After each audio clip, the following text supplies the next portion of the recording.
Sobat Anti Korupsi, tetap jaga kesehatan dan jangan lupa prokes 5M.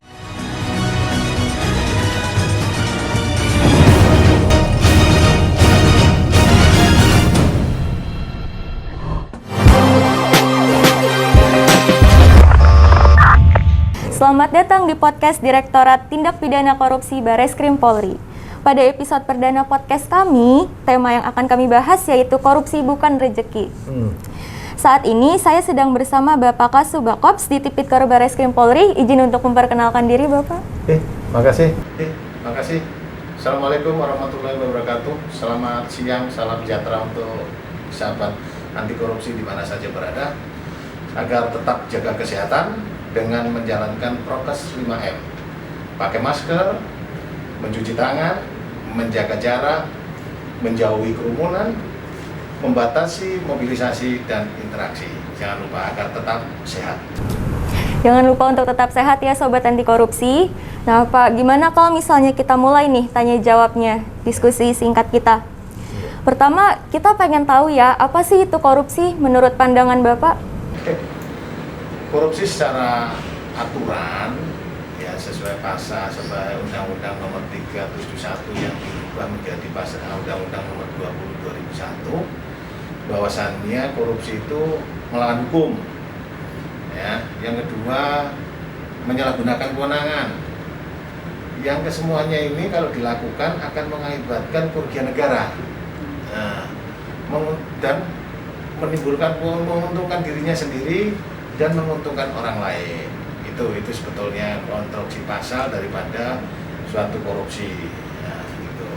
Kemudian bentuk dan jenis korupsi itu seperti apa ya Pak? Kalau yang kita tahu untuk kalangan umum ini? Jenis dan bentuk-bentuk korupsi itu yang sesuai di pasal atau konteks ya, yang sebenarnya terjadi di lapangan adalah pertama tentang pengadaan barang dan jasa. Yang kedua, suap. Ya, suap. Bukan suap penyuapnya si ibu dengan anak ini, ya kan? Suap. Yang berikut adalah gratifikasi. Gratifikasi ini pemberian kepada penyelenggara negara.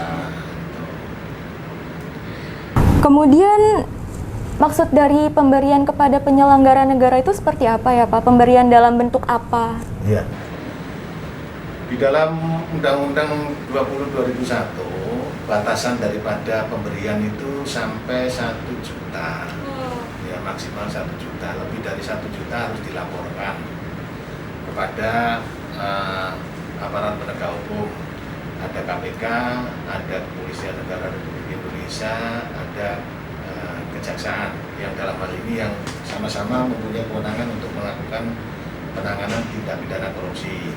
Nah, penyelenggara negara sesuai dengan Undang-Undang Nomor 28 tahun 1999 tentang penyelenggaraan negara yang bersih bebas dari KKN, korupsi dan nepotisme. Itu yang dimaksud penyelenggara negara adalah yaitu pejabat lembaga tinggi negara.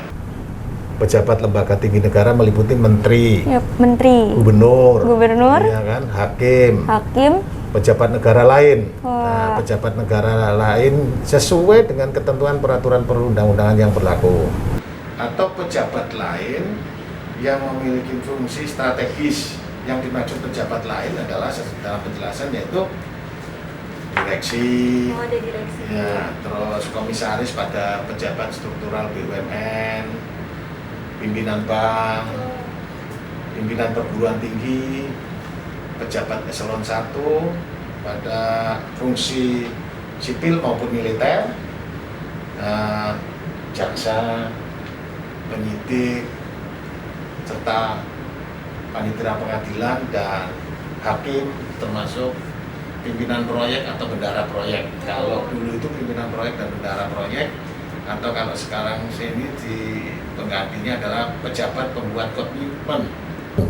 Pejabat pembuat komitmen. Nah, itu. Cukup banyak ya Pak. Ya. Oh ya, terkait korupsi, kenapa sih korupsi itu bisa terjadi Pak?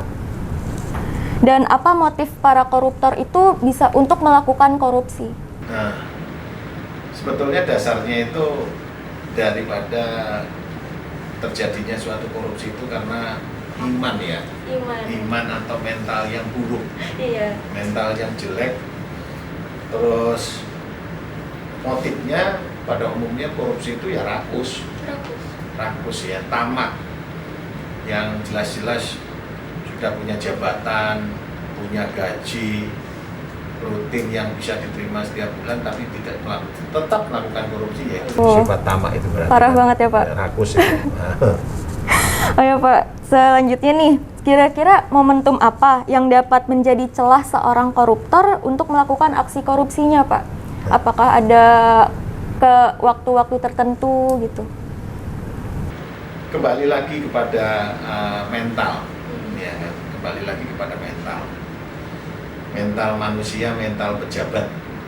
Karena orang yang melakukan korupsi itu selalu orang yang mempunyai kewenangan, mempunyai kekuasaan.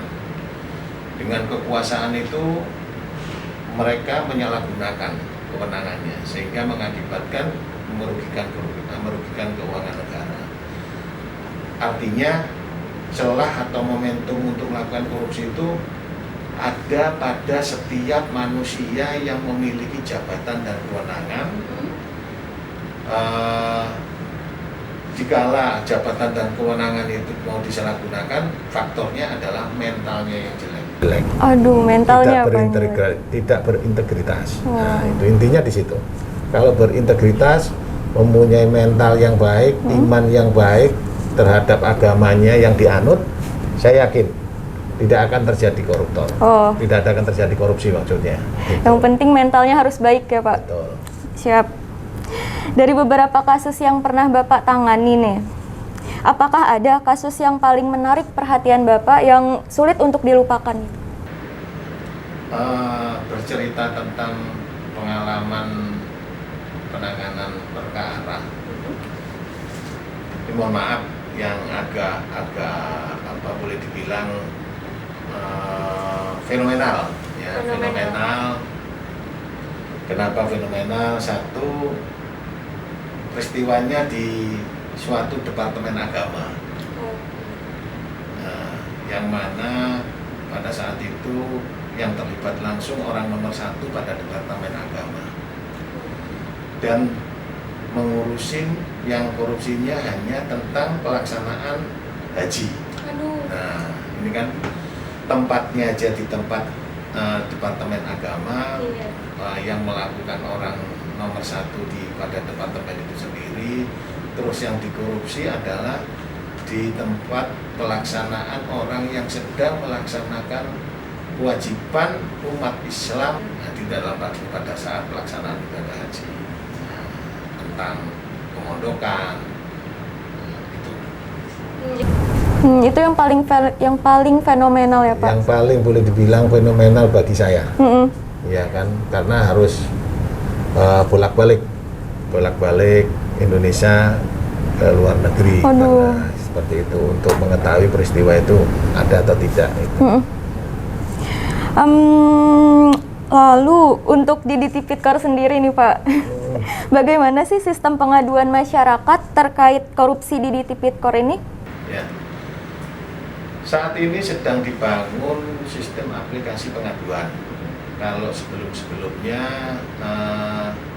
by email atau datang langsung, ya, by email atau datang langsung. Kalau datang langsung, maka setiap pengadu bisa diterima oleh penyidik yang membidangi wilayah di mana yang diduga terjadi adanya tindak pidana korupsi.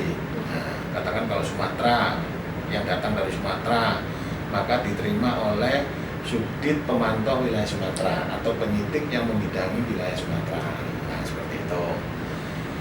Tetapi dengan saat ini sudah kita persiapkan aplikasinya, mungkin dengan dukungan dari teman-teman sekalian, sobat anti korupsi, insya Allah tidak lama lagi dumastipikor.polri.go.id sudah jadi, tinggal penyempurnaan, tinggal finalisasi.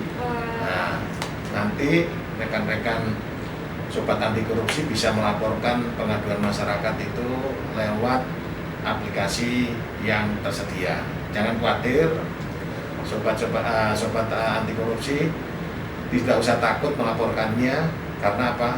Pelapor selalu dilindungi, dari yang dilaporkan. Dan yang perlu dicatat, pelapor tidak boleh memfitnah. Artinya betul-betul pelapor mengetahui suatu peristiwa adanya tindak pidana korupsi. Nah, seperti itu. Berarti untuk identitas pelapor Pak, apakah itu diprivasi atau bisa disebutkan suatu waktu? Identitas pelapor terlindungi. Oh, tetap terlindungi. Atau privasi pelapor itu terjaga. Oh, gitu. Jadi identitas pelapor itu akan terjamin keamanannya ya Pak? Betul. Oh ya Pak, yang paling sering orang bingung nih Pak, apa sih bedanya di Tipikor ini dengan KPK? Karena kan sama-sama menangani korupsi nih. Kira-kira apa yang jadi pembedanya gitu? Oke. Pembedanya sebetulnya lucu kalau kita sampaikan, ya kan? Kalau anggaran di Polri ini terbatas di dalam hal bidang pendidikannya, tapi kalau di KPK mungkin lebih banyak, karena ya pengalaman pernah di sana, anggaran lebih banyak. Itu yang pertama. Yang kedua, keberhasilan di sana tentang tertangkap tangan karena didukung dengan aturan yang sedikit leluasa. Ya, leluasa. Kalau di kejaksaan, di kepolisian dan di kejaksaan ini agak ketat. Agak ketat ya. Aturannya agak ketat dalam hal untuk membuktikan dari tertangkap tangan itu. Itu aja sebetulnya. Tetapi kalau kemampuan di bidang penyidikan di situ banyak diawaki daripada Polri yang ada di KPK. Gitu. Wah, berarti di Tipikor ini sangat membantu ya Pak dalam menyelidiki kasus korupsi. Alhamdulillah, boleh dibilang seperti itulah keadaannya. Kalau secara kualitas daripada seluruh Indonesia yang ditangani oleh Polri dalam hal tindak pidana korupsi lebih banyak di Polri, ya secara kuantitas. Kualitasnya memang ya dari menengah, dari bawah pelaku tindak pidana para PPK tingkat bawah sampai menengah. Atas juga ada gitu kan. Tidak terlalu banyak kalau di atas, kalau menengah aja yang paling banyak, ke bawah gitu. Wah, terima kasih banyak Bapak atas informasinya yang sangat menambah wawasan kita, terutama dalam korupsi dan juga di Tipikor ini ya Pak. Semoga para sobat anti korupsi dapat mengambil pelajaran yang berharga dari podcast kita kali ini, terutama podcast kita ini perdana ya. Iya. Tetap jaga kesehatan dan selalu memakai masker, dan sampai jumpa di podcast kami selanjutnya.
Thank you.